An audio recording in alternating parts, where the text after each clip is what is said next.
நாங்கள் தமிழர்களுக்கான சுயநிர்ணயத்தை நோக்கி வச்ச கோரிக்கைன்றது வேறு. நிறைய பேர் சொல்ற விஷயம்னா ஈழத்து சினிமா இலங்கை சினிமா அப்படின்னு சொல்றாங்க. பட் எல்லாமே இலங்கையில தான் இருக்கு. அப்பயே அப்படி ஒரு வேறுபாடை காட்டுறாங்க. உண்மையிலேயே அப்படி ஒரு வேறுபாடு இருக்கா, இல்லாட்டி மக்களை அப்படி அதை கிரியேட் பண்ணி கொண்டாங்க? இது இன்னொரு ஒர்க் ஷாப்பில் நடக்காது. மற்ற ஒர்க் ஷாப்ஸில் பார்த்தீங்கன்னா கேம்பிங் அந்த ஒரு ஒர்க் ஷாப் முடிஞ்சிட்டேன்னா அதோட சரி, அதுக்கப்புறம் வாட்ஸ்அப் குரூப். இது உண்மையாகவே டீம் ஆகும். சிங்கள படங்களையும் ஒர்க் பண்ணியிருக்கேன், சிங்கள ஆக்களோட ஒர்க். பட் இதே மாதிரி நிறைய பேர் செஞ்சிருக்காங்க. உங்களால என்ன மாற்றத்தை கொண்டு வர முடியுமென்னு நீங்க இப்படி ஒரு கான்செப்டை கொண்டு வந்திருக்கிறீங்க? எனக்கு படம் எடுக்கும். நான் இங்கே ஒரு படம் எடுக்கிறதுக்குரிய ஒரு இன்ஃப்ராஸ்ட்ரக்சரே இல்லை இன்றைக்குள்ள. அதை உருவாக்கணும் முதலாவது. அந்த வேலை தான் இருக்குது. ப்ராஃபிட் இருக்குது. படம் லாபம் எடுக்காமல் ஒரு படம் செய்யக்கூடாது. செய்ய போகிறேன். நான் மெயின் ஸ்ட்ரீமுக்கு தான் படம் எடுக்க போகிறேன். லாபம் எடுக்கிற படங்களை எடுக்க போகிறேன். ஹாய் அருண் ப்ளஸ் வியூவர்ஸ், இன்னைக்கு அங்கே கூட யார் இருக்காங்க அப்படின்னா ஒரு ஸ்பெஷலான கெஸ்ட் தான் அங்கே கூட இணைஞ்சிருக்காங்க. இவங்க நிறைய ஷார்ட் ஃபிலிம், ஃபீச்சர் ஃபிலிம், அதோட நிறைய ப்ரொடக்ஷனில் அசிஸ்டன்ட் டிரெக்டராக ஒர்க் பண்ணியிருக்காரு, ப்ரொடியூசராக ஒர்க் பண்ணியிருக்காரு. பட் நிறைய பேருக்கு தெரியுமான்னு கேட்டால் அது சந்தேகம் தான். அவங்கள கூட தான் இன்றைக்கு நாங்கள் பேச போகிறோம். வணக்கம் இளந்தெரியன், எப்படி இருக்கீங்க அண்ணா? நல்லா இருக்கு அண்ணா. இன்ட்ரோலயே சொல்லியிருந்தேன் நிறைய பேருக்கு உங்களை தெரிஞ்சிருக்க வாய்ப்பில்லை அப்படின்ட்டு. பட் நீங்கள் வெந்ததனிந்த கார்டில் ஃபர்ஸ்ட் ஐடியா ஒர்க் பண்ணியிருக்கீங்க. அதை விட ஃபாரின்ல இருக்க ஈழத்து கலைஞர்களுக்கு ஸ்கிரிப்ட் எழுதி கொடுத்துருக்கீங்க. அதே தவிர மதர்ஸியில் டிரெக்டராக ஒர்க் பண்ணியிருக்கீங்க. என்ன ரீசன் அண்ணா நீங்கள் இவ்வளோ ப்ரொடக்ஷனில் ஒர்க் பண்ணியிருந்து பட் நீங்கள் ஒரு வெளி உலகத்துக்கு தெரியாமல் இருந்திருக்கீங்க? இது இயல்பாக நடந்துச்சா, இல்லாட்டி அதுக்கு பின்னால் எதுவும் காரணம் இருக்கா?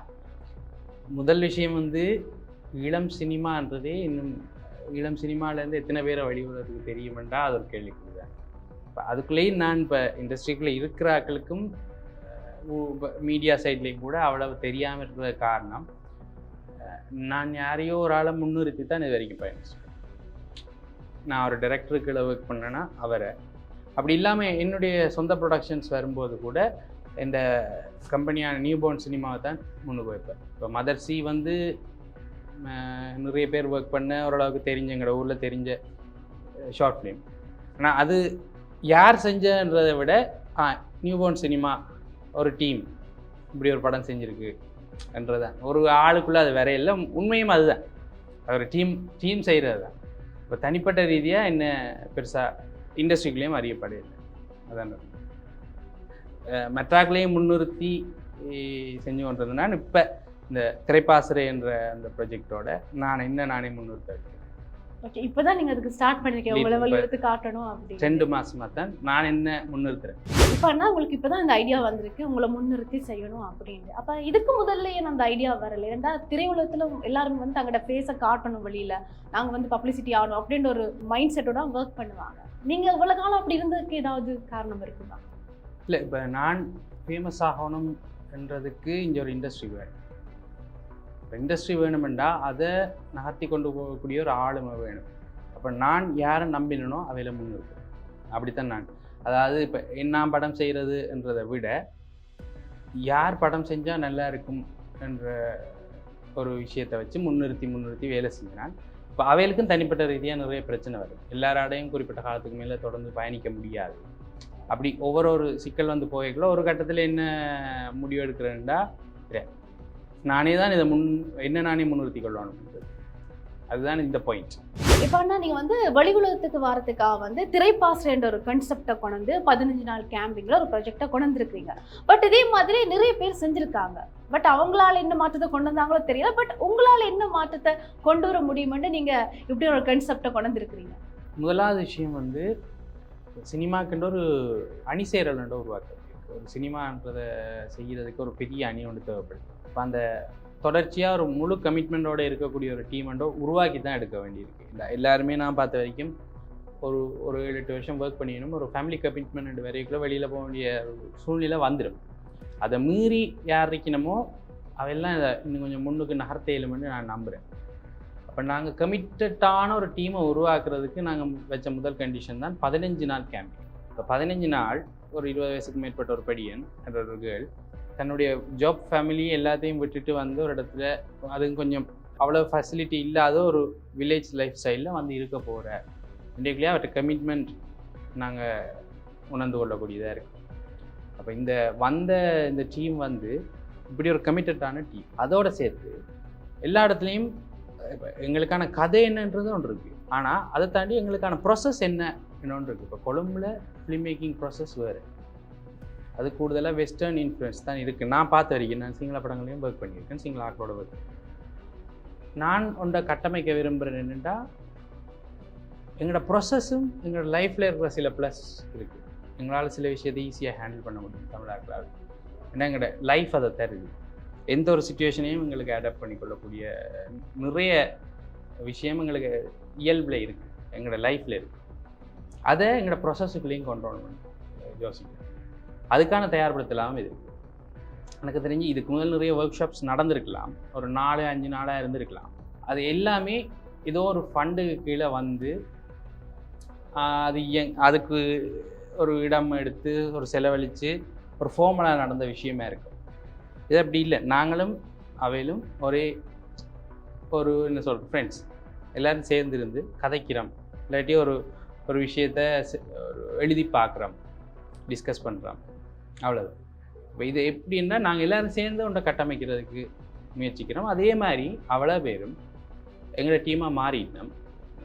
சொல்லப்போனால் நாங்கள் கேம்பிங் முடிச்ச அப்புறம் அங்கே வந்து சும்மா அவையிலே திடீர்னு வந்து நிற்பினோம் அரங்காளியாக, அப்படி மாறிட்டோம். இது வந்து இன்னொரு ஒர்க் ஷாப்பில் நடக்காது. இப்போ மற்ற ஒர்க் ஷாப்ஸில் பார்த்தீங்கன்னா கேம்பிங் அந்த ஒரு ஒர்க் ஷாப் முடிஞ்சிட்டேன்னா அதோட சரி, அதுக்கப்புறம் வாட்ஸ்அப் குரூப். இது வந்து உண்மையாகவே டீமாக மாறிடுச்சு. அந்த வகையில் திரைப்பாசறை இது வரைக்கும் யாரும் செய்யாத விஷயத்தை செஞ்சு. இப்போனா நீங்கள் இந்த 15 நாள் மெனக்கெட்டு ஒரு ப்ராஜெக்டை செஞ்சுருக்கீங்க, திரைப்பாசறை. இதுக்கு வந்து நிறைய ஃபண்டிங் தேவைப்பட்டிருக்கு. இப்போ இதுக்கு வந்து நீங்கள் இன்வெஸ்ட் பண்ணீங்களா இல்லாட்டி வேறு யாராவது இன்வெஸ்ட் பண்ணினாங்களா? அப்படி நீங்கள் தான் இன்வெஸ்ட் பண்ணினாலும் அதால் வந்து கட்டாயம் எண்ட் ஆஃப் தி டே ஒரு நாங்கள் ப்ராஃபிட் எதிர்பார்ப்போம் தான், அப்படி தான் கிடைச்சிச்சா இல்லாட்டி ஒன்றுமே இல்லையா? இப்போ இன்வெஸ்ட்மெண்ட்னு சொல்லிட்டுல எங்களுக்கு பொருள் முதலீடு தேவை. இப்போ கட்டிடம் கட்டியிருக்கோம், இப்போ அதுக்கு பொருள் நாங்கள் எங்கள்கிட்ட இல்லை, எப்படியோ வேண்டத்தான் வேண்டும். ஆனால் மிகப்பெரிய எங்களோட முதலீடு 2 இருக்குது. என்னென்னா ஒன்று நிலம், அந்த எங்கள்கிட்ட அரங்காளியாகக்கூடிய காணி வேண்டி வச்சிருக்கிற குத்தகைக்கு குறிப்பிட்ட வருஷத்துக்கு பிரதி பண்ண போது ஒரு மிகப்பெரிய முதலீடாக போயிட்டு. 2வது விஷயம் மனித வலு. இப்போ எங்களுக்கு எதுக்குமே கூலி தேவைப்படல, கட்டுறதுக்கும் எங்களோட கலைஞர்களுக்குள்ள ஆக்கிறது வேலை, மண் தூக்குறதுக்கும் எங்களுக்குள்ளேயே ஆக்கிறது வேலை, கிண்டுறதுக்கும் ஆக்கிறது வேலை. நானும் வேலை செய்வேன், பிரதி பண்ணாமல் வேலை செய்வேன். இப்போ இந்த மனித வலுவில் கிட்டத்தட்ட லட்சக்கணக்கான காசு எங்களுக்கு மிச்சம் தான் சொல்லுவாங்க. எங்களுக்கு பொருள் மூலதனம் தான் கொஞ்சம் கூட காசாக போயிட்டு, மற்றதெல்லாம் அரங்காளியாட்ட ஒரு பெரிய டீம் இருக்குது. அந்த டீம் எனக்கு தெரிஞ்ச கலைஞர்களாக ஒன்று கூடி இவ்வளோ பெரிய டீம் வேறு எங்கேயுமே இல்லை தமிழர்களுக்கு. அதில் ஒரு பெரிய டீமை கட்டமைச்சு வச்சுருக்கீங்க. அப்போ அது வந்து பல லட்சம் காசை எங்களுக்கு சேவ் பண்ணி கொடுக்கும். அதான் எங்களோட முதலீட்டு இவ்வளோ ஈஸியாக செஞ்சதுக்குரிய காரணம். ஈஸியாக செய்யலை, இவ்வளோ குறைச்சதுக்கு காரணம் எங்களோட மனிதர்கள். இதுதான் நாங்கள் கட்டமைக்க விரும்புகிற அந்த ப்ரொசஸ். எங்கள்கிட்ட சில ப்ளஸ் இருக்குது எங்களோட நாங்கள் வாழ்ந்த வாழ்க்கை. 2வது இதுலேருந்து என்ன லாபம் பெறப்போகுதுன்றது வந்து, இப்போ ஒரு இடத்துல ஒரு சாப்பாட்டு கடை இல்லை என்றால் யாராவது சாப்பாட்டு கடை கட்டத்தானே வேணும், அதைத்தான் செய்கிறேன் நாங்கள். இப்போ நான் அந்த சாப்பாட்டு கடையில் போய் வேலை செய்ய விரும்புகிறேன்டா கூட கடையே இல்லாத இடத்துல வேலை செய்யலாது. இப்போ நீங்களே எடுத்துக்கொள்ளுங்க, மீடியாவில் ஒர்க் பண்ணணும். மீடியாஸே இல்லாத ஒரு உலகத்தில் போய் நீங்கள் மீடியாவில் வேலைக்கு சேரலாது. அப்போ எனக்கு படம் எடுக்கணும், ஆனால் இங்கே ஒரு படம் எடுக்கிறதுக்குரிய ஒரு இன்ஃப்ராஸ்ட்ரக்சரே இல்லை இன்றைக்குள்ளே, அதை உருவாக்கணும் முதலாவது. அந்த வேலை தான் இது. எதையும் எதிர்பார்க்காம இல்லை எதிர்பார்க்குறேன். நான் படம் எடுக்க போகிறேன், அது பெரிய ப்ராஃபிட் இருக்குது. படம் லாபம் எடுக்காமல் ஒரு படம் செய்யக்கூடாது, செய்ய போகிறேன். நான் மெயின் ஸ்ட்ரீமுக்கு தான் படம் எடுக்க போகிறேன், லாபம் எடுக்கிற படங்களை எடுக்க போகிறேன். ஆனால் அதுக்குரிய இன்ஃப்ராஸ்ட்ரக்சரை உருவாக்கணும் முதலாவது. அதுதான் இப்போ நடக்கும். உருவாக்குறதுக்கு ஒரு சர்டன் அமௌண்ட் வேணும் தானே, அதுதான் இந்த எங்களோட நான் சொன்ன முதலீடு. அதை விட இப்போ நாங்கள் இந்த திரைப்பாசறையில் ஒரு ஸ்கிரிப்ட் எடுத்துருக்கிறோம், இதை நாங்கள் ப்ரொடக்ஷனுக்குள்ளே கொண்டு போகிறோம். அந்த வந்த பார்ட்டிசிபெண்ட்ஸ் தான் எழுதியிருக்கணும், அதை தயாரிப்புக்கு கொண்டு போகிறோம். அதுக்கு முதலீடு இப்போ 30. அதனால தான் இந்த திரைப்பாசிரியை நான் ப்ரமோட் பண்ணேன். இப்போ நீங்கள் சொல்லியிருந்தீங்கன்னா லாபம் தரக்கூடிய சினிமா தான் நான் செய்ய போகிறேன் அப்படின்னு. பட் நீங்கள் அதை சொல்கிற எந்த விஷயத்தை அப்படி மென்ஷன் பண்ணுறீங்க? எதை வந்து லாபம் தரக்கூடிய சினிமாவா இல்லை சொல்கிற விஷயம்? எந்த ஒரு முதலீட்டாளரும் எந்த ஒரு வியாபாரத்துலேயும் முதலீட்ட காசை விட லாபமாக கூட எடுக்கத்தான் பார்ப்போம். அப்போ நாங்கள் எங்களுக்கு முதலீட்டாளர்கள் என்னத்தை முதலீடுனமோ அதை விட பெரிய அளவில் சந்தோஷப்படக்கூடிய அளவில் லாபம் எடுக்கிற ஒரு இண்டஸ்ட்ரியாக இது மாறினா மட்டும்தான் இது நிலைச்சி. அதை விட பொருளாதாரம்ன்றது எல்லாத்துக்குமே அடிப்படை. இப்போ பொருளாதார வெற்றியை தான் இதில் நான் லாபம்னு சொல்லுவேன். அது பிரதானம். இப்போ வந்து நிறைய பேர் சொல்ற விஷயம்னா ஈழத்து சினிமா இலங்கை சினிமா அப்படின்னு சொல்றாங்க. பட் எல்லாமே இலங்கையில தான் இருக்கு. அப்பயே அப்படி வேறுபாடை காட்டுறாங்க. உண்மையிலேயே அப்படி ஒரு வேறுபாடு இருக்கா, இல்லாட்டி மக்களா அப்படி அதை கிரியேட் பண்ணி கொண்டாங்களா? இப்போ இந்திய சினிமான்னு எடுங்க. இங்கே தமிழ் சினிமா இருக்குது, மலையாள சினிமா இருக்குது, கர்நாடக சினிமா இருக்குது, மராத்தி, பெங்காலி நிறைய இருக்குது.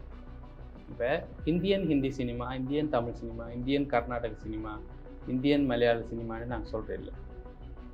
அப்போ இங்கே மொழி தான் இங்கே அடிப்படை. ஒரு தேசிய இனத்தின் அடிப்படை மொழி என்றதானே அதில் நாங்கள் விளங்கிக்கொள்ள வேண்டியது. இங்கே ஒரு பிரச்சனை இருக்குது. இங்கே நாங்கள் தமிழ் சினிமா என்று கதைக்க போனோம்னா ஏற்கனவே சமாந்தரமாக தமிழ்நாட்டில் ஒரு சினிமா இருக்குது. அப்போ தமிழ் சினிமாண்டேக்குள்ள ஒரு குழப்பம் கொண்டு வருது. அதே நேரம் எங்களுக்கு நாங்கள் கடந்து வந்த வரலாறுகள்லேருந்து எங்களுக்கான கதைகளை சொல்ல வேண்டிய ஒரு தனித்துவமான சினிமா ஒன்று தேவைப்படும். அப்படி பார்க்கல ஒரு எங்களோட சினிமாவை தமிழ் சினிமா, சிங்கள சினிமாந்து 2 சினிமா இதுக்குள்ளே வரலாம். ஆனால் அதுக்கு பிரச்சனை என்னென்னா எங்களுக்கு சமாந்தரமாக அங்கே தமிழ்நாட்டில் தமிழ் சினிமா இருக்குது. இப்போ இந்த குழப்பம் வரும். ஏன்னா எங்களுக்குன்ற ஒரு தனித்துவமான சினிமா எங்கே தேவைப்படுதுன்னா நாங்கள் கடந்து வந்த வரலாற்றை கடத்த வேண்டியிருக்கு. அது நாங்கள் தனித்தனி நாடுகளாக இருக்கிறோம். இப்போ இங்கே இருக்கிற நிர்வாகம் வேறு, அங்கே இருக்கிற நிர்வாகம் வேறு. இப்போ தனி சினிமாவை தான் இருக்க முடியுது. அதே நேரம் நாங்கள் தனித்துவமான கதையில் சொல்ல வேண்டிய எங்களோட மொழியில் சொல்ல வேண்டிய தேவையும் இருக்குது. அப்படி பார்க்கல எங்களோட மொழி அடிப்படையிலான ஒரு அடையாளம் ஒன்று அதுக்கு கொடுக்கத்தானே இல்லையா, எல்லாரும் கொடுக்கும். இப்போ மொழி அளவிலா எங்களை குறிக்கக்கூடிய ஒரு சிறந்த வார்த்தை வரலாற்றில் ஈழம். தனித்துவமாக எங்களுக்கு மட்டும்தான் இருக்குது, எங்களோட மொழிக்கு மட்டும்தான் இருக்குது. அது சங்க இலக்கியத்திலிருந்தே இருக்குது. 2000 வருஷத்துக்கு மேலே பாவனையிலே இருக்குது. அப்போ ஈழம் சினிமான்றது தான் இதுக்கு மிகச்சிறந்த ஒரு தெரியும். இப்போனா நீங்கள் சொல்கிற ஈழத்து சினிமா நீங்கள் என்னத்தை சொல்ல வாரீங்கன்னு தெரியுது. ஆனால் பட் இப்போ இங்கே ஈழத்து சினிமான்னு ஆக்கள் சொல்கிற இடம் வேறு. இதை வந்து நான் கண்ட்ரவர்சி ஆகக்கூடாது அப்படின்னு நான் அதை மென்ஷன் பண்ணலை. பட் இதை நீங்கள் எப்படி பார்க்குறீங்க இந்த 2 வேறுபாட்டை? ஈழம் என்றது வேறு. நாங்கள் தமிழர்களுக்கான சுயநிர்ணயத்தை நோக்கி வச்ச கோரிக்கைன்றது வேறு. அது ஈழம் மட்டும் வராது. வேறு குழப்பம் வந்திருக்குன்றா அதுக்கு காரணம் வந்து அந்த கோரிக்கைன்ற யாரும் எதிர்பார்க்காத வீரியமான வளர்ச்சி, அந்த தாக்கத்துலேருந்து இன்னும் நாங்கள் வரையலை. அந்தளவுக்கு அது வளர்ந்து தான், அந்த கோரிக்கை வளர்ந்து தான் இதாகின்றதுதான் விஷயம். அது இன்னும் அந்த தாக்கம் எங்களுக்குள்ளே இருக்குன்றதான் இருந்துச்சு. அது நல்லதாகவும் பார்க்கலாம். அதே நேரம் வரலாற்று ரீதியாக ஈழம் என்ற வார்த்தை என்னன்றதையும் நாங்கள் புரிஞ்சு கொள்ள வேண்டியது.